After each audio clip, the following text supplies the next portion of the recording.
اعوذ باللہ من الشیطان الرجیم بسم اللہ الرحمن الرحیم الا ان اولیاء اللہ لا خوف علیہم ولا هم یحزنون الذین آمنوا وکانوا یتقون صدق اللہ العظیم۔ محترم ناظرین و سامعین، جیسا کہ آپ نے سماعت کیا کہ آج کی ہماری اس نشریات کا موضوع اور عنوان ہے اولیاء اللہ کون۔ دنیا میں بہت سارے لوگ ہیں جو مختلف اشیاء کی تعریفات کرتے ہیں۔ آپ نے پوچھنا ہے بھئی یہ چیز کیا ہے، اس کی تعریف کرنے والے آپ کو بہت سارے لوگ ملیں گے، ائمہ لغت بھی ملیں گے، مفسرین بھی ملیں گے، محدثین بھی ملیں گے، علماء بھی ملیں گے، فقہا بھی ملیں گے۔ ہر ایک اپنے علم کے مطابق اس شے کی تعریف کرتا نظر آئے گا، لیکن یہ جتنے لوگ ہیں، جتنی مخلوقات ہیں، ان کی جانے والی تعریف یہ جامع معنی نہیں ہوتی۔ اس پر اعتراض ہو سکتا ہے، اسے رد کیا جا سکتا ہے، لیکن کائنات میں کچھ ہستیاں ایسی ہیں جن کی جانے والی تعریفات جامع معنی ہوتی ہیں، جس میں کسی طرح کی کجی نہیں ہوتی، جھول نہیں ہوتا۔ تو ہم اولیاء اللہ کی تعریف کرنا چاہتے ہیں کہ اولیاء اللہ کون ہیں۔ اگر ہم کسی مفسر کا قول پیش کریں، کسی محدث کی بات پیش کریں، کسی فقیہ کی کوئی بات پیش کریں، تو ممکنات میں سے ہے کہ ان باتوں کو، ان کے اقوال کو رد کیا جا سکے۔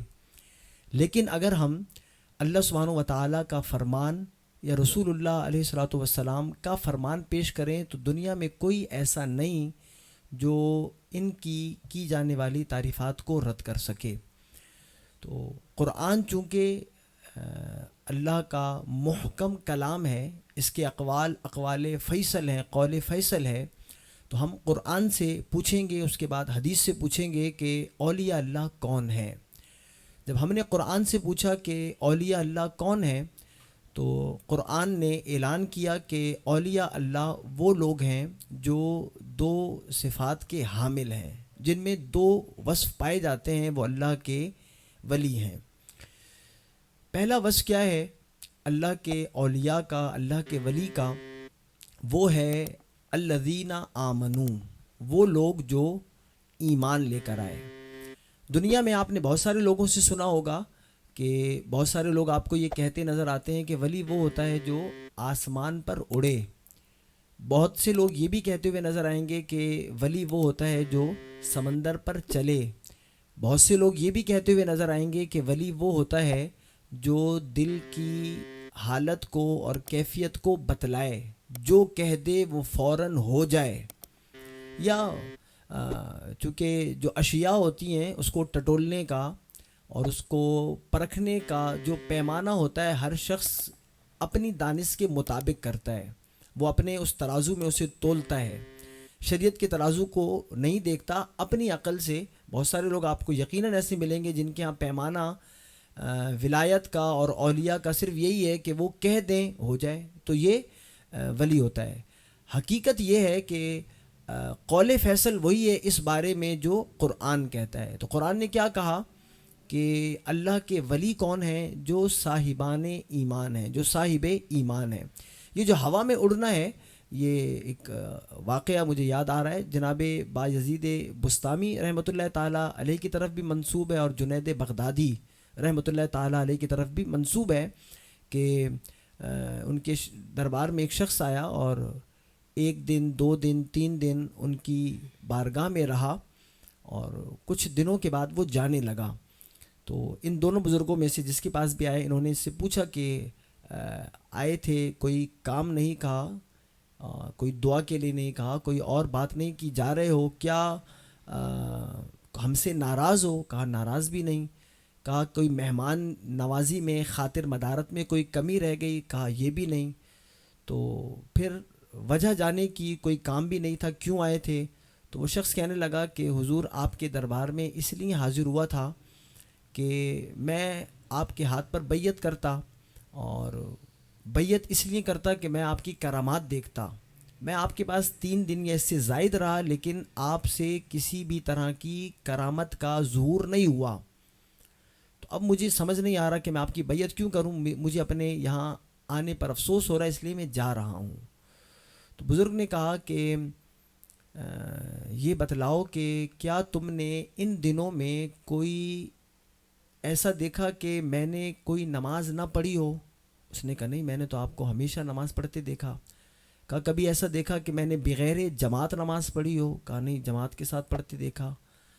کہا کہ کبھی ایسا دیکھا ہو کہ امام نے تکبیر تحریمہ کہہ لی ہو اور اس کے بعد میں صف میں آیا ہوں؟ کہا ایسا بھی نہیں، امام کے تکبیر اولیٰ کہنے سے پہلے آپ کو میں صف میں موجود پاتا۔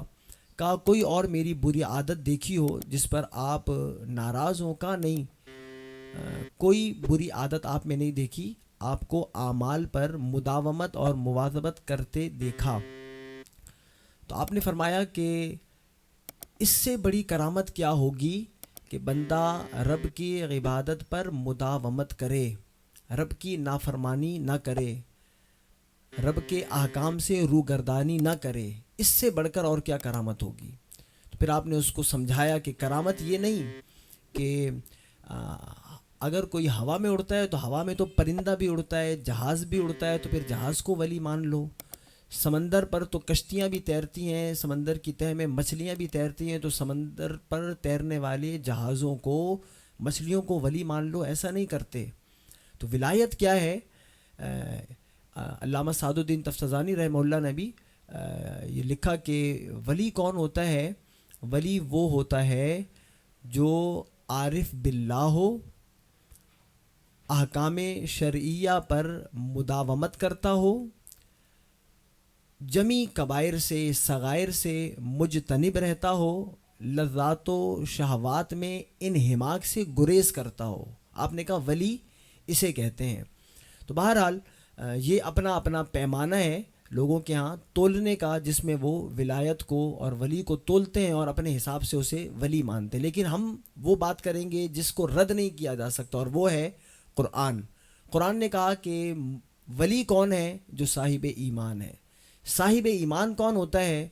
صاحب ایمان وہ شخص ہوتا ہے کہ رسول اللہ علیہ الصلاۃ والسلام جو کچھ لے کر آئے، جتنے احکام رب سبحانہ و تعالیٰ کی جناب سے لے کر آئے، ان کو دل سے ان کی تصدیق کرنا اور زبان سے ان کا اقرار کرنا، یہ ایمان ہے۔ پہلی شرط ہی ولایت کی کیا ہے؟ ایمان۔ اگر کوئی کافر آپ کو ہوا میں اڑتے نظر آئے یا کسی بھی طرح کا کوئی کرتب شوبدہ دکھلائے، وہ ولی نہیں ہو سکتا، اس لیے کہ اس کے پاس ایمان نہیں۔ ایسے ہی ابھی مولانا نے بھی ذکر کیا کہ جو شخص رسول اللہ علیہ الصلاۃ والسلام کی نبوت و رسالت کا منکر ہو، رسول اللہ علیہ الصلاۃ والسلام کو آخری نبی نہ مانتا ہو، بھلے کتنا بڑا نمازی کیوں نہ ہو، روزے دار کیوں نہ ہو، چونکہ صاحب ایمان نہیں۔ ایمان کیا ہے؟ حضور جو کچھ لے کر آئے، دل سے اس کی تصدیق کرنا، زبان سے اس کا اقرار کرنا۔ جو بد مذہب ہیں، گستاخ ہیں، رسول اللہ علیہ الصلاۃ والسلام کی شان والا میں گستاخیاں کرتے ہیں، اللہ سبحانہ و تعالیٰ کی الوہیت کو تار تار کرتے ہیں، کتنے ہی بڑے نمازی، روزہ دار، پرہیزگار کیوں نہ ہو، ولی نہیں ہو سکتے، اس لیے کہ ایمان پہلا وصف اور پہلی شرط ہے، ایمان نہیں۔ تو جو رب سبحانہ و تعالیٰ کا گستاخ ہو، رسول اللہ علیہ الصلاۃ والسلام کا گستاخ ہو، صحابہ کرام علیہم الرضوان کا گستاخ ہو، اہل بیت کرام کا گستاخ ہو، اولیاء کرام رضوان اللہ تعالیٰ علیہم اجمعین کا منکر ہو، ان کا گستاخ ہو، چونکہ جو ایمان ہے وہ نہیں پایا جا رہا، ان کی گستاخی کر کے، ان کی شان میں تبرہ کر کے، بکواسات کر کے وہ اپنے ایمان سے ہاتھ دھو بیٹھتا ہے۔ تو جب ایمان نہیں تو وہ ایمان تو پہلا زینہ، پہلی سیڑھی ہے جس پہ رکھ کے یہ ولی بنے گا، ولی نہیں ہو سکتا۔ تو یہ جتنے گستاخ فرقے ہیں، ان میں آپ کتنا ہی بڑا کوئی نمازی کیوں نہ دیکھ لیں، چہرے مہرے سے آپ دیکھیں کہ بہت ہی بارونق ہے، بہت پر نور ہے، اور آپ کہیں کہ یہ اللہ کا ولی، یہ ولی نہیں ہو سکتا، اس لیے کہ پہلی شرط ہی کیا ہے؟ ایمان۔ ایمان نہیں، ایمان اس لیے نہیں کہ حضور جو کچھ لے کر آئے، حضور ہی اصل ایمان ہے، حضور ہی جان ایمان ہے۔ تو اگر کوئی حضور سید عالم صلی اللہ علیہ وآلہ وسلم کی شان میں کجی کرے، نقص بیان کرے، عیب بیان کرے، وہ جیسا ایمان لانے کا اللہ نے حکم دیا وہ ویسا ایمان نہیں لا رہا. جب اس کا ایمان ناقص ہے، کمزور ہے، وہ درجہ ولایت پر فائز نہیں ہو سکتا. لہٰذا کسی بھی فرقے کا، ایسے فرقے کا جو گستاخ ہے کسی نہ کسی ہستی کا، اللہ کا، رسول کا، صحابہ کا، اہل بیت اطہار کا، بزرگان دین کا، وہ ولی نہیں ہو سکتا. دوسرا قرآن نے کیا کہا؟ الذین آمنوا وکانوا یتقون. ولایت کے لیے دوسرا وصف کیا ہے جس کی وجہ سے بندہ ولایت پر سرفراز ہوتا ہے؟ وہ ہے تقوی، وہ ہے پرہیزگاری، صاحب تقوی ہونا. تقوی کیا ہے؟ اس کی بہت ساری تعریفات ہیں. یعنی جیسا کہ میں نے ذکر بھی کیا، سعد الدین تفسیرانی نے جو کہا نا کہ ہر طرح کے گناہ سے مجتنب رہنا، خاص صغائر ہوں کبائر ہوں. جناب فاروق اعظم رضی اللہ تعالیٰ عنہ کے بارے میں آتا ہے کہ آپ نے جناب کعب الاحبار سے دریافت کیا تھا کہ تقوی کیا ہے. جناب کعب الاحبار نے کہا تھا کہ اگر آپ کا گزر کسی ایسے راستہ پر ہو جو پرخار ہو، خاردار ہو، دونوں طرف کانٹے لگے ہوں، اور آپ اس راستے سے گزریں تو آپ کیسے گزریں گے؟ تو فاروق اعظم رضی اللہ تعالیٰ عنہ نے فرمایا تھا کہ میں اپنا لباس بھی بچاؤں گا، اپنا بدن بھی بچاؤں گا.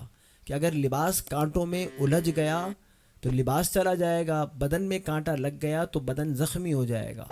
میں اپنا لباس، اپنا بدن دونوں کو بچاتا ہوا اس خاردار راستے کو عبور کروں گا. جناب کعب الاحبار نے کہا تھا کہ تقوی بھی یہی ہے، تقوی پرہیزگاری بھی یہی ہے کہ آپ ایسے خاردار راستے پر ہیں کہ دونوں جانبوں سے گناہ کبیرہ ہوں یا صغیرہ ہوں وہ آپ پر تابڑ توڑ حملے کر رہے ہوں، اور آپ اپنے بدن کو، اپنے لباس کو، اپنے عقیدہ کو اس سے بچائیں تو آپ متقی اور پرہیزگار بنیں گے.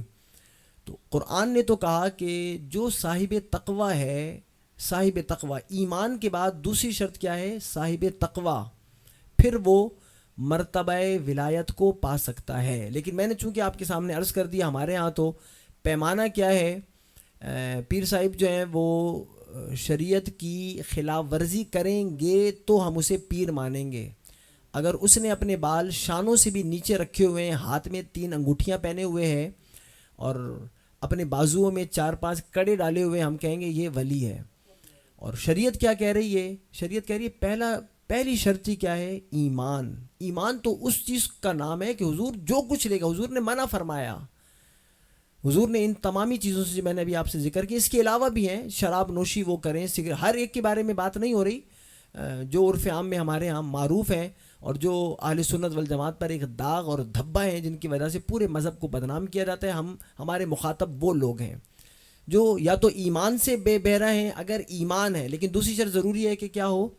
تقوی ہو، پرہیزگاری ہو. تب کیا ہوں گے؟ یہ مرتبہ ولایت پر سرفراز ہوں گے. تو آپ کسی کے بھی ہاتھ میں اپنا ہاتھ دیں تو قرآن کی روح سے یہ 2 شرطیں اس میں دیکھنا لازم ہے. وہ مرفوع القلم نہیں. بہت سارے لوگ یہ کہتے ہیں بھئی ہمارے پیر صاحب جو ہیں مرفوع القلم ہیں. حدیث میں تو آیا مرفوع القلم 3 لوگ ہیں، ایک بچہ ہے اور ایک نائم ہے، سونے والا ہے، وغیرہ وغیرہ اس طرح کے الفاظ آئے ہیں جی، ایک پاگل ہے.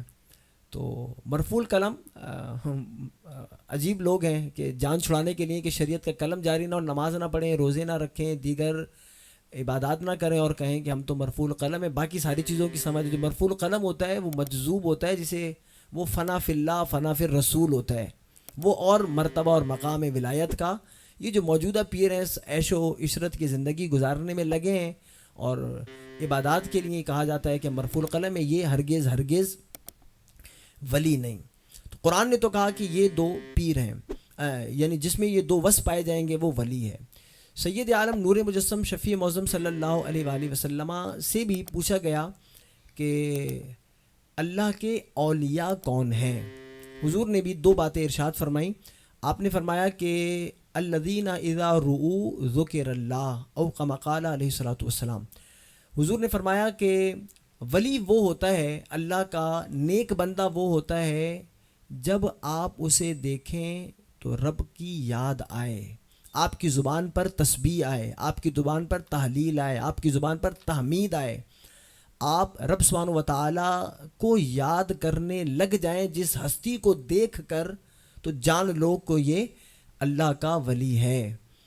تو آپ یہ بھی پیمانہ ہے، یہ شریعت کا بتایا ہوا پیمانہ ہے، ترازو ہے کہ آپ کسی کو ٹٹولنا چاہتے ہیں، تفتیش کرنا چاہتے ہیں کہ آیا یہ ولایت کے منصب کے لائق ہے یا لائق نہیں، تو آپ دیکھیں کہ جب آپ ان کے آستانے پر، ان کے دربار میں جاتے ہیں، ان کی اپنا حلیہ ڈلیہ دیکھتے ہیں، تو آپ کو دیکھ کر، ان کو دیکھ کر آپ کو رب کی یاد آتی ہے، یاد نہیں آتی؟ تو یہ آپ نے دیکھنا ہے، جس کے ہاتھ میں آپ ہاتھ دے رہے ہیں، حضور تو فرما رہے ہیں کہ جب انہیں دیکھو اللہ تمہیں یاد آ جائے۔ اور الامان الحفیظ آج کل کے جو جن کا ہم ذکر کر رہے ہیں، یہ ایسے لوگ ہیں کہ جنہیں دیکھ کر، یعنی جس کی داڑھی نہ ہو اسے دیکھ کر آپ کو رب یاد نہیں آئے گا، آپ تو کہیں گے چونکہ پیر صاحب کی داڑھی نہیں، میں بھی داڑھی نہیں رکھوں گا، پیر صاحب نے چونکہ حد شرع سے زائد بال رکھے ہوئے ہیں، آپ کہیں گے میں بھی رکھوں گا۔ تو جن کو دیکھ کر رب کی نافرمانی یاد آئے، جن کو دیکھ کر رسول اللہ علیہ الصلوۃ والسلام کے حکم کی خلاف ورزی لازم آئے، وہ ولی نہیں، وہ شیطان ہیں، وہ دجال ہیں۔ یہ جو کارہائے نمایاں ہیں، الٹی سیدھی باتیں کر کے آپ کو اپنا گرویدہ کر لینا، یہ دجال دکھلائے گا۔ حضور نے صحیح حدیث میں اس کے بارے میں فرمایا، وہ یہ سارے کرتب دکھائے گا، وہ جنت بھی لے کے گھومے گا، وہ دوزخ بھی لے کے گھومے گا، وہ آسمانوں کو بھی حکم دے گا، وہ بارش بھی نازل کرے گی، لیکن وہ ولی نہیں ہوگا، وہ دجال ہوگا، وہ شیطان ہوگا۔ تو ایسے لوگ جو شوبدہ دکھلا کر آپ کو اپنا گرویدہ کر لیتے ہیں، یہ اللہ کے ولی نہیں ہیں، یہ ولی اللہ نہیں ہے، یہ شیطان کے دوست ہیں۔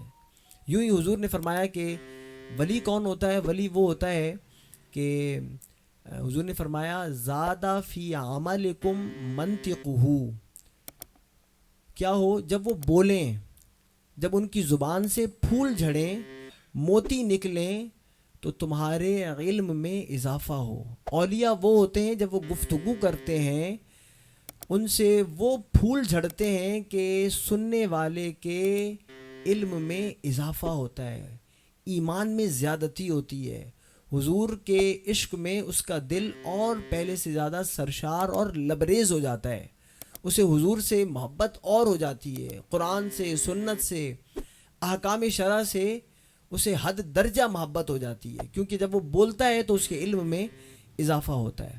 اور فرمایا کہ جب تم اس کے عمل دیکھو تو تمہیں آخرت کے بارے میں رغبت ملے، جب تم اسے نماز پڑھتا دیکھو، کوئی اور عبادت کرتا دیکھو، تو تمہارا دل آخرت کی طرف متوجہ ہو۔ تو حضور تو فرما رہے ہیں کہ ولی وہ ہوتا ہے جسے دیکھ کر رب کی یاد آئے، جب وہ بولے تمہارے علم میں اضافہ ہو، جب وہ عمل کرے تو تم کیا کرو؟ تم آخرت کے بارے میں رغبت کرنے لگ جاؤ، عبادت میں مگن اور مشغول ہو جاؤ، دنیا وما فیہا سے بے خبر ہو جاؤ۔ تو محترم ناظرین و سامعین، قرآن اور حدیث یہ پیمانے اصل یہ ہیں، ترازو یہ ہیں۔ میری بات کو آپ رد کر سکتے ہیں، کسی اور بڑے عالم کی، فقیہ کی، محدث کی بات کو آپ رد کر سکتے ہیں، لیکن یہ قرآن کہہ رہا ہے، یہ حضور کا فرمان کہہ رہا ہے کہ اگر آپ نے ولی جاننا ہے کہ کون ہے، اللہ کے نیک بندے کون ہیں، اللہ کے نیک بندے وہی ہیں جس کو قرآن بتلاتا ہے، جس کو حضور بتلاتے ہیں۔ تو یہ چار چیزیں جو قرآن اور حدیث سے ثابت ہوئی، آپ نے ان کو پرکھنا ہے کہ جس بندہ میں یہ چار علامات اوصاف پائے جائیں گے، وہ یقیناً اللہ کا وہ کامل ولی ہے جس کے بارے میں حضور نے فرمایا ہے، اور قرآن نے بھی کہا کہ الا ان اولیاء اللہ لا خوف علیہم ولا هم یحزنون، اللہ کے اولیاء وہ ہیں کہ جنہیں نہ دنیا میں خوف ہے، نہ آخرت میں وہ غمگین ہوں گے۔ اور حضور نے فرمایا کہ قیامت کے دن کچھ گروہ اور جماعتیں جن کے چہرے 14ویں رات کی طرح چمک رہے ہوں گے، جب یہ داخل ہوں گے جنت میں، تو انبیاء، شہداء ان پر رشک کریں گے۔ اولیاء تو وہ ہیں جن پر رشک انبیاء کریں، جن پر رشک شہداء کریں۔ حضور سے عرض کی کہ یا رسول اللہ صلی اللہ علیہ وآلہ وسلم، یہ کون لوگ ہیں؟ حضور نے فرمایا کہ یہ وہ لوگ ہیں جو اللہ کی رضا، اللہ کی خوشنودی کی وجہ سے آپس میں ایک دوسرے سے محبت کرتے ہیں، مال و دولت لین دین کی وجہ سے نہیں، نسب کی وجہ سے نہیں، یہ صرف اللہ سبحانہ و تعالیٰ کی رضا کے لیے آپس میں ایک دوسرے سے محبت کرتے ہیں۔ اور پھر حضور نے فرمایا یہ وہ لوگ ہیں کہ جب سب لوگ غمگین ہوں گے، یہ غم زدہ نہ ہوں گے، جب سب لوگ پریشان ہوں گے، گھبراہٹ کا شکار ہوں گے، رب سبحانہ و تعالیٰ انہیں گھبراہٹ سے اور خوف سے مأمون اور محفوظ فرمائے گا۔ یہ وہ اللہ کے نیک بندے ہیں کہ جن کے بارے میں حضور نے فرمایا، حدیث قدسی بھی ہے کہ رب فرماتا ہے میں ان کے ہاتھ بن جاتا ہوں جس سے یہ پکڑتے ہیں، میں ان کے کان بن جاتا ہوں جن سے یہ سنتے ہیں، وغیرہ ذالک۔ تو اولیاء اللہ کی تو بہت بلند و بالا شان عظمت اور رفت ہے جو بیان سے باہر ہے، لیکن وہ کون ہے؟ وہ اللہ کے سچے ولی، اللہ کے سچے بندے ہیں جن میں یہ اوصاف پائے جاتے ہیں۔ جب ان اوصاف سے وہ متصف ہوتے ہیں، اب رب سبحانہ و تعالیٰ انہیں اس طرح کے بے شمار قوتیں اور تصرفات عطا فرماتا ہے۔ تو محترم ناظرین و سامعین، نیک بندوں کا دامن ضرور تھامیے، ان کی صحبت میں ضرور بیٹھیے، لیکن پہلے دیکھ لیجئے، پرکھ لیجئے کہ آیا یہ اللہ کے نیک بندے ہیں بھی یا نہیں۔ یہ جو پیمانہ آپ نے چنا ہوا ہے کہ ہوا میں اڑے گا، کوئی کرامت دکھلائے گا تو ہم اسے اللہ کا ولی مانیں گے، یہ پیمانہ نہیں۔ بایزید بستامی ہو گئے، جناب جنید بغدادی ہو گئے، یہ سید الطائفہ، یہ گروہ اولیاء کے سرداران ہیں، یہ بہت پیروں کے پیر ہیں، یہ قطب الاقطاب ہیں، قطب الارشاد ہیں، یہ اس منصب پر فائز لوگ ہیں۔ ان کے درباروں میں لوگ آتے ہیں اور ان کا کیا عمل دیکھتے ہیں کہ عمل صرف یہی ہوتا ہے کہ یہ اعمال پر مداومت کرتے ہیں، کسی فرض، کسی واجب، کسی سنت کے تارک نہیں ہوتے، ہر عبادت میں سر فہرست نظر آتے ہیں، پہلی صف میں آپ کو کھڑے ہوئے نظر آتے ہیں۔ وہ میدان جہاد ہو، میدان علم ہو، میدان عمل ہو، وہ کسی کی مدد اور داد رسی ہو، فریاد رسی ہو، الغرض کوئی بھی نیکی کا شعبہ اور پہلو ایسا نہیں جہاں پر اولیاء اللہ آپ کو سر فہرست نظر نہ آتے ہوں۔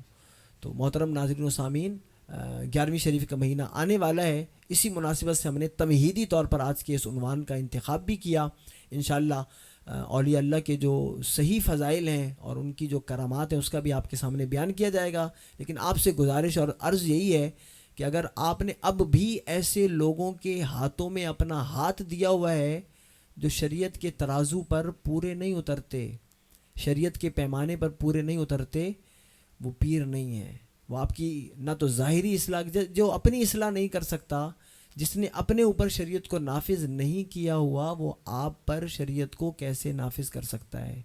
تو خدا را ہوش کے ناخن لیجئے، وہ بات مانیے جو قرآن کہتا ہے، وہ قول قبول کیجئے جو میرے اور آپ کے آقا دو عالم کے داتا صلی اللہ علیہ وآلہ وسلم کہتے ہیں۔ رب سبحانہ و تعالی ہمیں اولیاء کرام کی سچی معرفت نصیب فرمائے اور صحیح اولیاء کے دامن سے وابستہ ہونے کی توفیق عطا فرمائے۔ وآخر دعوانا الحمدللہ رب العالمین۔